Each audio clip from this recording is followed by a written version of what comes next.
ci li nga xamante moo di faculté des lettres ak di sciences humaines. Ayo Moussa question man may njëkk a laaj déjà mooy lan mooy problème étudiants yi en ce moment T parce que gis nañu ni pratiquement université yëpp ñu ngi ci grève UCAD ñu ngi ci grève Iba Der Thiam ñu ngi ci grève fële comment dirais-je Saint-Louis ñu ngi ci grève waa UV sax ñoom itamit fan yële déggoon naa ñu tàbbi ci grève c'est quoi le problème concret des étudiants. Merci beaucoup encore une fois léegi ñu ngi soog a dugg ci débat bi je pense que les auditeurs sont en train de nous suivre ak autorités yi aussi parce que bu ñuy génn c'est pour revendiquer sinon amuñu benn temps bu ñuy ñëw toog ci plateau yi mais y a un problème. Maintenant damay répondre sa question directement mais j'aimerais bien que débat bi ñu articuler ko comme thème bu ñu ko amee. Parce que thème bi dañu ne la condition de vie pédagogique et sociale des étudiants du Sénégal. Maintenant actuellement problème bu am actuellement au moment T. C'est un problème de bourse. Voilà étudiants yi nekk en master. toog nañ 13 mois ce qui veut dire que ils ont fait 1 an. Et 1 mois. Ils n'ont pas reçu de bourse. te nga xam ni tamit fii dans n'importe quel corps waxuma la sax enseignement yi yeneen yi même quelqu'un qui travaille à la maison bu toogee 2 mois jotul mensualité am c'est des problèmes nga xam ni étudiants sénégalais 80% des étudiants sénégalais viennent des familles pauvres ñuy jàng Sénégal fii bopp ou bien ñuy jàng dans les universités. On compte sur ces bourses-là pour pouvoir faire nos activités pédagogiques et faire certaines interventions sociaux ci famille nga coupé kooku noonu pendant 13 mois. Donc ça a semblé tout le système stabilité pays bi kenn bugg ko plus que nous. Nous sommes des enfants du pays. Amuñu benn intérêt toog di sànni xeer di saaga di yëkkati yenn kàddu yi non amuñu ko ça ne servira à rien du tout. Mais lu ñu am bourse acquis la. gars yi nañu ko jox à temps. gars yi kan l'autorité. ban autorité. l'autorité dem ba ci président ñëw ci premier ministre ñëw suñu ministère. dem ci direction des bourses. c'est-à-dire fii amuñ loo xamante ne dañ koy def la responsabilité leur revient. Donc que l'autorité nous paye. En fait bu ma dikkee da ngeen di sàkku ngir autorité ñi nga xam ne ñooy supérieurs yi ñu fay leen seeni bourse en fait mais ñu fay leen seeni bourse ak tolluwaayu réew mi fi mu toll nii point boo laal mi ngi metti est-ce que tey jii amoo leen benn proposition boo xam ne mën ngeen ko defal kilifa yi pour ñu am nu ñu commencé ngeen xaar en attendant parce que xam nga fay ma rek te joxewu benn proposition tamit mën na xaw a metti parce que vous êtes des étudiants am ngeen benn capacité de réflexion am ngeen benn système boo xam ni mën na bañ a bokk génn wàcc ci terrain bi sans pour autant te gars yi dinañ réagir après. xam nga question bi d'abord dama leen ne boo déggee ni fay ma. c'est parce que da ngaa jël bor. waaw da nga jël bor. lu tax ñuy dugal sa bopp ci bor. mais bor. non xaaral je reviens. je viens à toi. L'étudiant fait toujours des propositions. amoon na jamono fi toog nañ on nous a fait attendre avec Abdourahmane Diouf. nangu nañ toog xaar. Mais si le pays est dans des problèmes ñun duñu nekk l'agneau du sacrifice duñ ko nangu.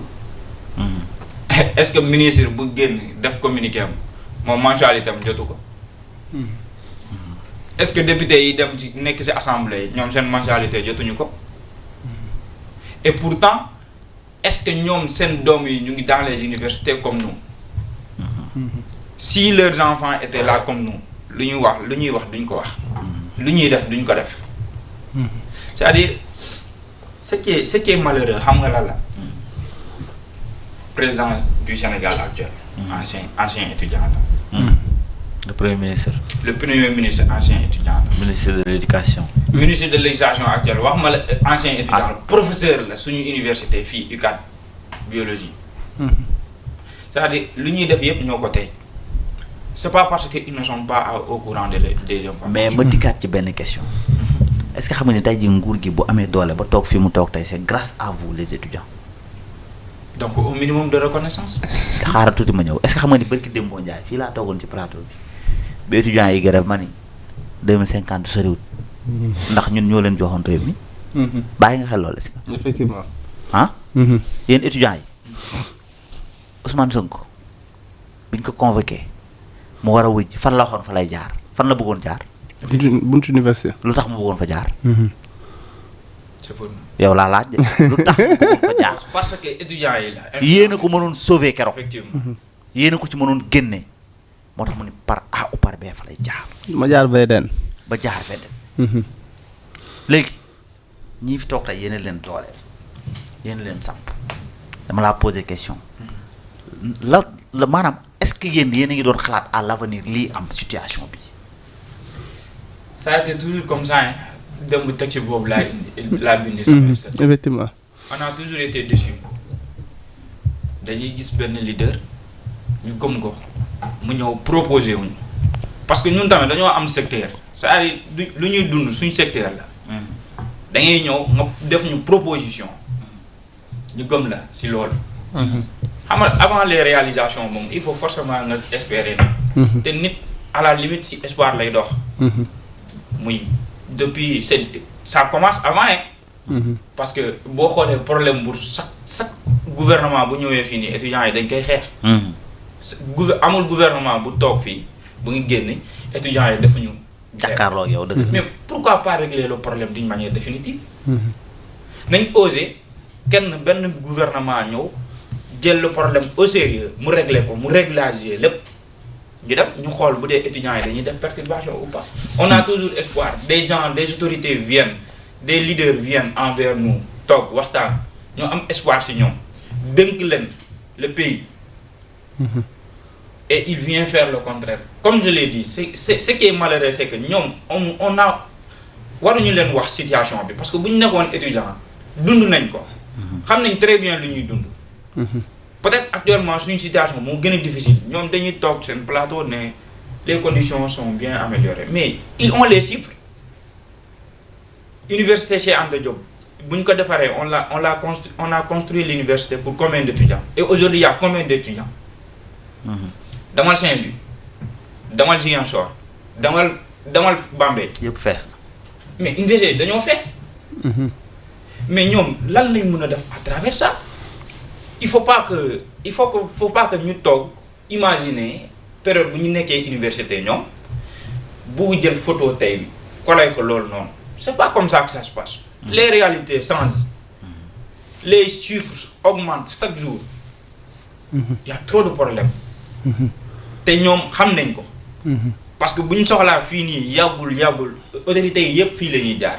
ils savent très bien ce qui se passe. léegi yéen a ngi grève même les enseignants aussi.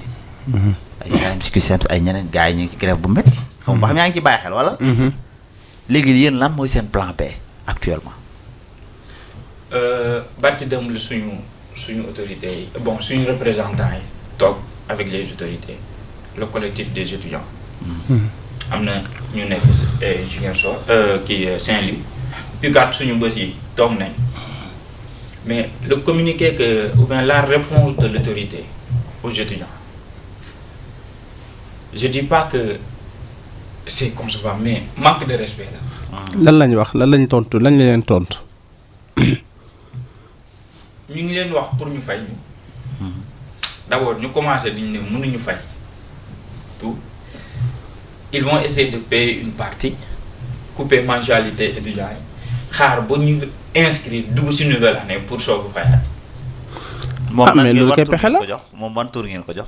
ministère bi ban tour ngeen ko non jox. amagu tour mais quand même loolu pexe la parce que le fait que rek moom mu accepté au moins fay ñenn ñi dëgg la nag du yomb maanaam du yoon mais le fait que au minimum mu fay ñenn ñi del garantie bu ñu duggee ci année académie bi mu continuer le paiement au moins loolu yaakaar naa ni kooku au moins bëgg naa régler xaaju problème bi. tax régler xaaju problème moo gën ñàkk yéen ñëpp yéen étudiants yëpp ni ngeen toll ñi amee yëpp bañ a jot seen paiement. lu tax ñu dajalee xaalis bi est-ce que la faute c'est à nous. non. c'est-à-dire il faut pas que ñu à chaque fois ñu bëgg xool ni ñun nan la ñuy mën a def nous on a toujours subi on est toujours victime chaque fois ñun ñoo war a xool ñun ñoo war a comprendre ñoom nañ règle nañ comprendre que nous sommes dans le besoin est-ce que période bu ngay wax loolu noonu xam nga ni y a des étudiants yoo xam ne ñu ngi en master documents yu ñu war a jël pour bindi pour jàng il faut les acheter ils sont pas accessibles ici il faut les acheter en ligne ñoom dañoo war a toog xaar logique la ñuy wax est-ce que ñoom dañoo war a toog xaar après bu ñu toogee xaar condensation bu amee en master ñu ne étudiants yi ñoo jàngul gars yi nañu réfléchir réflexion bi daa war ya dem. léegi nag léegi ci question foofu laaj ñëwee xam nga tey jii nii exemple kuy door a ñëw université nekk bu la comprendre kooku mën nga ko mais est-ce que tamit aussi tamit un élève de master dem ba master yow mi nga xamante ne depuis première année deuxième année licence master wala master xam nga situation université xam nga situation boursier est-ce que tamit un élève de master war naa mën a toog rek di xaar ci boursam pour mën a jënd li muy jàngee wala pour mën a jàng est-ce que tamit étudiants yi ñoom it du ñu xool benn méthode boo xamante ne parce que li kiy wax dama ci delluwaat dañ naan le mal est beaucoup plus profond xëy na am na ñoo xamante ne sax ci comme salaire yi ngay wax ñoo amaana sax jotuñ seen salaire te ñu ngi toog di kii am na ñoo xamante ne nii actuellement da ngeen di réclamer des arriérés de bon xaw ma salaire la en tout cas de bourse am na aussi ñu koy réclamer noonu am na sax yenn entreprise yu dem ba nekk en faillite ba tëj seen ay entreprise am na ñoo xamante ne ñoom ñi ngi somme na ñoom bu ñu moywut nañ dem ci réduire seen ay personnel wala wàññi seen salaire nii sax dem ba ne ñoom dañuy tëj léegi le constat nekk un constat global tey ji loolu yëpp dafay reposer waat ci ndoddu ki nga xamante ne moom moo di ñoom kilifa yi est-ce que tamit dem ba master demee di xaar bourse pour mën a jàng tamit loolu. xam nga le problème est que boo nekkee dans un pays développé question bu ñu la poser ça sera facile à régler fii Sénégal amul job étudiant lu ñuy wax job étudiant amul fi Sénégal malgré on se bricole boo duggee fii nii da ngay gis ay étudiants yoo xam te ne ay mbindaan la jigéen yi dañuy dem je m'excuse du terme dañuy dem ci kër yi liggéey pour am ci xaalis góor yi dañuy journée maçon am na ñuy def gardiennage jaar naa ci am na ñoo xam te ne dañuy jéem a dugg ci privé yi maa ngi ci mais est-ce que loolu yëpp de boo ci génnee sa esprit étudiant dina fi des. Non doo ko am et en plus ce main d'œuvre là est-ce que c'est accessible à tous les étudiants loolu boo ko yaakaaree Dakar ñu nekk Ziguinchor amuñu ko. ñu nekk Bambey ñoom amuñu lool. Saint-Louis ñu nekk Saint-Louis amuñu lool. c'est-à-dire c'est des questions yoo xamante ne li ma wax il faut pas booy inspirer ci nit da ngay xool sa contexte d'abord. On veut s'inspirer des pays développés. Dans les pays développés, problème bourse du am parce que ñoom xam nañ le rôle de l'étudiant dans leur société. li ñu war a joxe dañ koy joxe correctement. Il met les étudiants dans de très bonnes conditions. Bon bëgg naa débat bi ñu. war na dañ koy centré. En fait te li ma gën a neex. da nga duggoon ci point bu am solo muy étudiant. étudiant dañu am jom. maal benn affaire nag. dañoo am jom parce que nekk ci benn dëkkuwaay boo xam ne tëdd bi baaxul lekk bi baaxul naan bi baaxul environnement bi sax nag bu ñu waxee dëgg baaxul mais malgré les difficultés on gère étudiant bu boycotté grève rek xamal ni problème bu bourse la wala yeneen ak jafe-jafe am na loolu lépp ñu koy gérer mais est-ce que tamit yéen a ngi xalaat ne actuellement ñu ngi fin d'année budget bi lépp wàcc na instant bi est-ce que xalaat ngeen ni fi mu ne nii le ministre dina leen fay. nañ def serment budgétaire budget yi wàcc nañ def serment approbation. ñu nekk ci yeneen ministères yi suñu ministère na dem leb xaalis. c'est-à-dire en ce moment on peut tout accepter sauf être sacrifié c'est-à-dire ñun nañ dagg ñu génnee communiqué ñu ne tous les députés n'ont qu'à donner leur salaire aux étudiants. kon parti bari wàññi ko de. kon mais duñ ko nangu. wala ministre yi kenn ku ne ñu wàññi la. non duñ ko nangu. ça parce que à la limite ñoom dañuy xalaat seen bopp donc ñun tamit c'est non on demande pas de li ñuy laajte c'est pas une demande on n'est pas en train de quémander suñu droit la nañu ko jox. c'est des choses qui sont c'est des acquis. mais actuellement université est-ce que jàng am na instant bi. on a tout suspendu. tout kenn nekk. ci foofu laa bëgg a ñëw ci les transitions. léegi kañ ngeen di xalaat pour reprendre on a yéen tout suspendu. parce que boo leen paree pour dellu moom ministère bi bu paree rek ñu gérer. bu parewul amul activité parce que on avait commencé ñu woo ñu dialogue comme je te l'ai dit nous sommes des hommes de paix. ñu woo ñu dialogue ñu suspendre activités yi reprendre. c'est-à-dire ñun ñooy jàng dañoo jógee suñu localité ñëw université pour jàng on n'est pas là pour jouer. donc duñu suspendre suñuy propre activité sur des détails on va pas l'accepter pourquoi le faire. mais consensus lañ am xam nañ problème bu ñu am problème bourse dañ kaa war a régler une bonne fois pour tous. génération bu mënta ñëw warul faire face à ces problèmes là. mais dañoo war a dépasser. mais léegi li nguur gi fi nekk bett na la moom kon. c'est surprenant dans notre secteur c'est décevant nañ régler suñu problème. projet bi ñun ci leen bokk. on doit être calculé parce que ñu ko porter si leen bokk. donc qu'on nous donne ce qui nous donne wax heure bi gouvernement bi yokk la war a xalaat yokk. je vais m'expliquer bu ñu centrer débat bi comme il le faut. quand je prends sur chaque secteur. da ngay xam ni 40 000 francs bu ñuy jox bourse pour les étudiants en licence 1 ba licence 3 daa tuuti c'est très petit. 65 000 bu ñuy jox pour un étudiant en master ici au Sénégal c'est très petit. Quand j'arriverai à ces niveaux-là, je vais m'expliquer. Vous allez comprendre que le gouvernement bi. yokku la war a. kon ne doxalal yow kay fi mu yaa pauvre. Actuellement comme débat bi dañu ne dans le cadre pédagogique et dans le cadre social dañuy waxtaan sur le cadre pédagogique. dans toutes les universités. D'abord, je commence à remercier les professeurs. Ils font un travail remarquable. Mais du ñëpp. Je le dis haut et fort et j'assume am na professeurs yoo xam ne suñu leen woowee pour jël seen salaire waruñu ko laal. Si on leur paye uniquement parce que dañuy jàngale. parce que dañoo war a jàngale waruñu laal seen salaire. parce que ñëwuñu. parce que duñ jàngale wax ma la ñëw de duñ jàngale. lan la ñuy def professeur en fii boo xamante ne war nga def cours au minimum nee na la da ngaa def war a def benn 8 heures de temps. avec les étudiants. wala benn jour lay ñëw benn cours lay def. les étudiants sont en train de me suivre ku nekk na dugal exemple dans toutes les universités du Sénégal ku nekk na dugal benn exemple. ay professeurs yoo xamante ne benn jour nga leen gis. ñu ñëw wax la li ñu la war a wax dem nañ. doo leen gisaat. kañ nga leen di gisaat. doo leen gisaat laa wax waxuma la kañ ngeen leen doo leen gisaat seen épreuve ñooy fekk en vie ñu ne la da nga war a def examen sur telle matière c'est fini. doo leen gisaat waxuma la kañ nga leen gisaat doo leen gisaat. te chaque fin de mois ñu fay leen. pour mën xam dara ci matière boobu. étudiants sénégalais jeunes yi la. on est des caméléons. on a l'art de s'adapter au système. étudiants sénégalais tous les systèmes méthode bu nga xalaat ci jàng on s'adapte. fii lañ def benn année boo xamante ne un mois lañ jàng 3 mois de cours benn semaine de révision plus les examens alors que au minimum war nañ jàng 3 mois. 3 mois. gën jàng 1 mois. ñu jàng mooy année corona. 3 mois lañ 3 semaines lañ jàng. une semaine de révision ñu dugg période pourtant def nañ ko on l'a subi. sacrifier leen. pour sacrifier leen. daa am ay professeurs yoo xamante ne c'est-à-dire ñoom nañu bàyyi di wax ay professeurs lañ.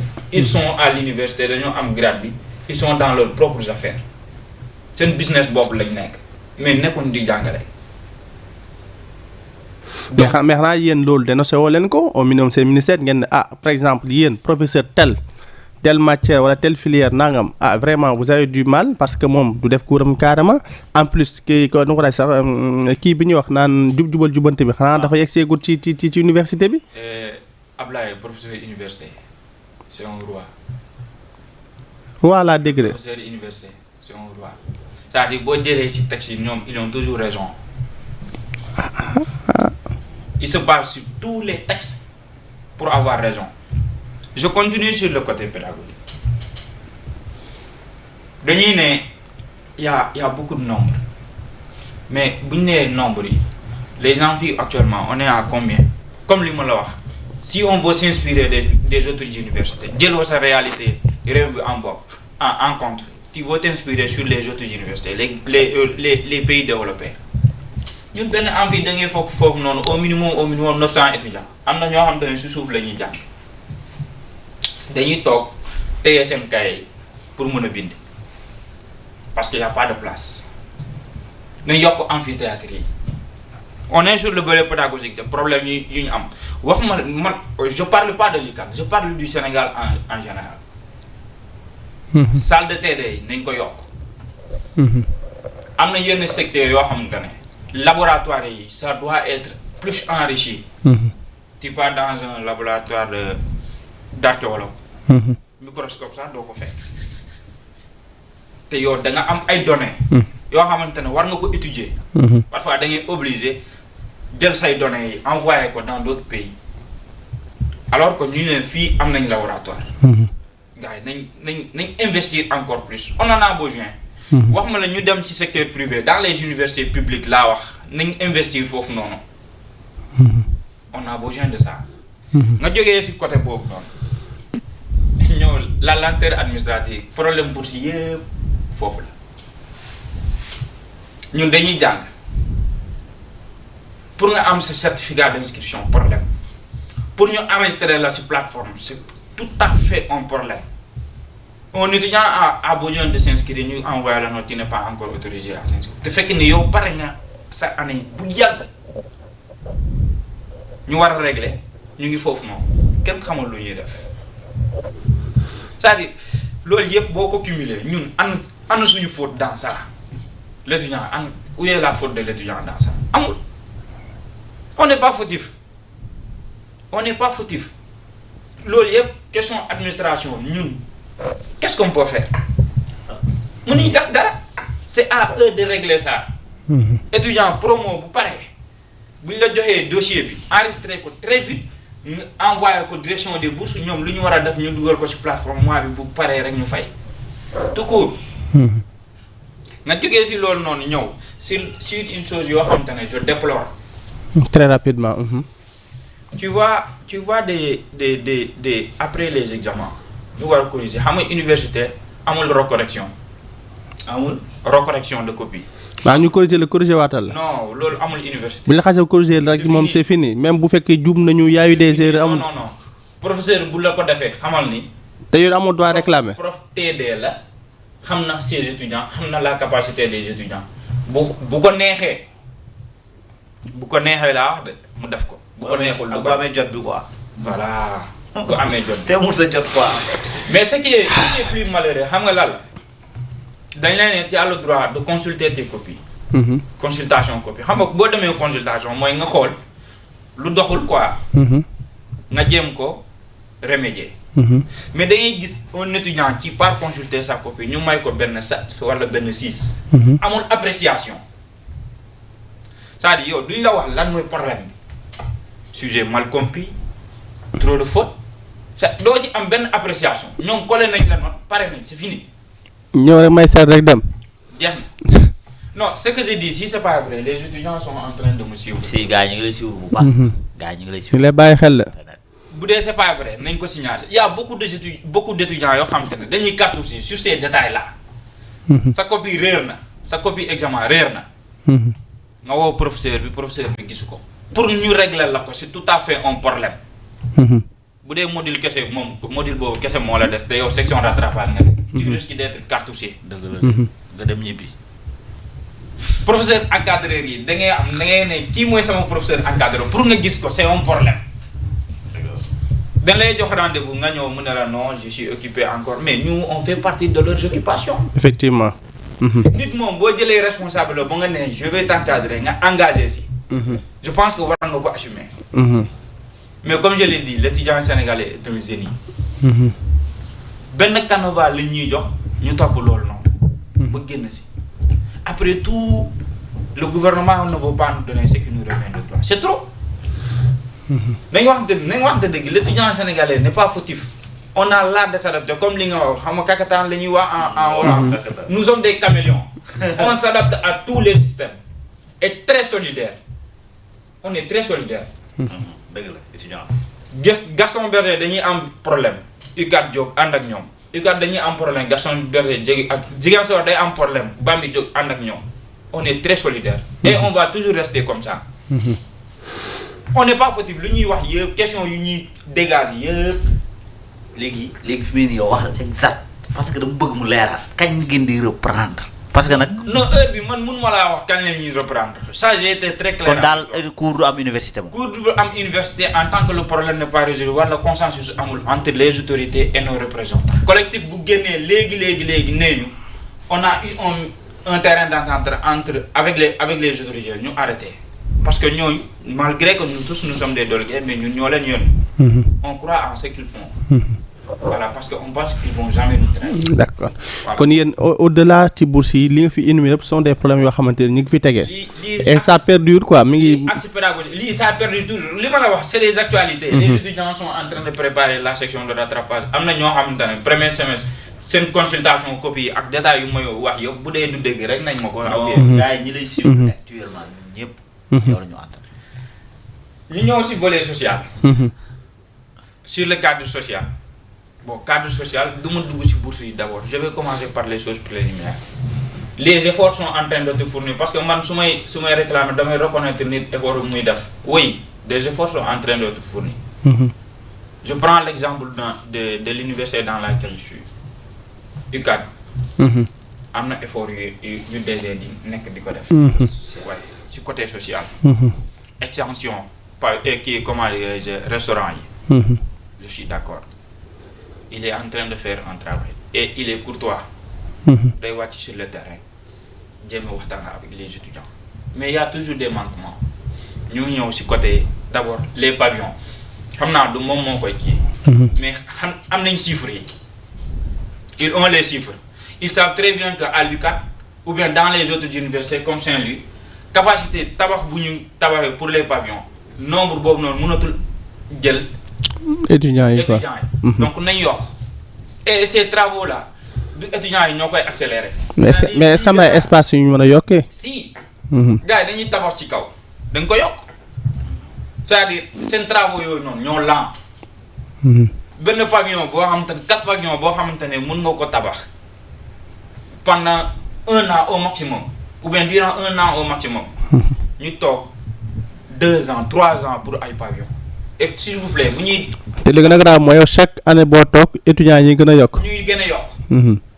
Te s'il vous plaît bu ñuy tabax ay pavillon nañ ko jox ay entreprises yoo xamante ne suñu volet social bi dañ koy jël en compte. Moi je suis contre comme UCAD fii nii gars yi xam seen kii boobu noonu am ça. Tabax bu muy tabax baaxul. Tu ne peux même pas héberger ton ami. Côté boobu ma def benn transition. Ah mais tamit nag est-ce que dañoo war a tabax pour tamit mën peut-être ngeen héberger seen ami tamit. Un camarade étudiant. Si. Camarade étudiant. Si.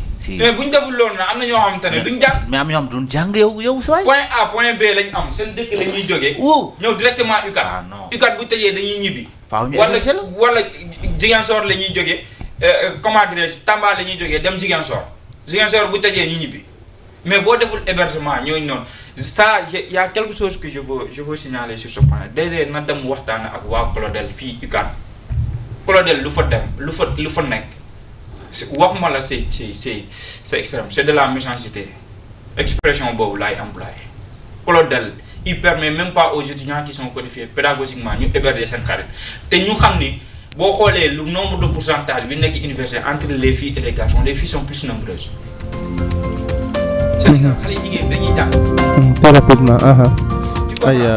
Donc nga ñëw si loolu noonu ñu ne la Clodel boo xamante ne pavillon cité des filles la. amuñu droit héberger. te ñu nekk si biir chambre bi amuñu problème di héberger autorité moo ne bul héberger non nañ waxante dëgg ana œuvre sociale bu kut di woote ana œuvre sociale di CROUS di woote. C'est des problèmes yoo xamante ne du ñun ñoo ko mën a régler.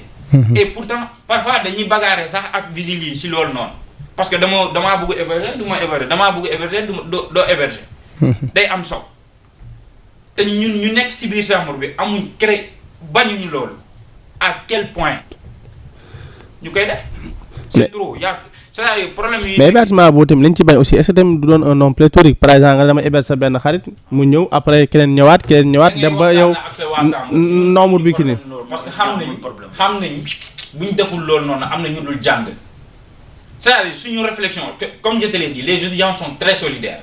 da ngay gis nit boo xamante ne da lay ne frère man naa am fu may teg sam sac dinaa fanaan si couloir billaay wallaay c'est comme ça qu'il te parle.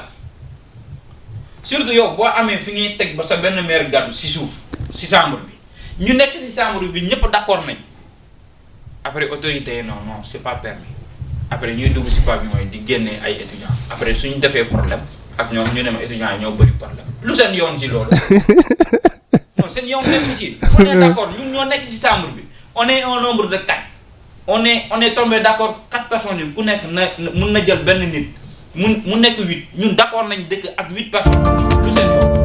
très rapidement temps bi ñu mayoon sax jeex na peut-être pour kii temps bi ñu mayoon sax jeex na waaw xaabaabal naa de ah xaabaabal naa de même ma rek xam naa ne am na lu bëri lu des waaye fu mu ne nii xool dem naa ba 16 man dem naa ba 16 mais yow da ngay dellu soit fii sa kër la da ngay dellu soit fii sa kër la.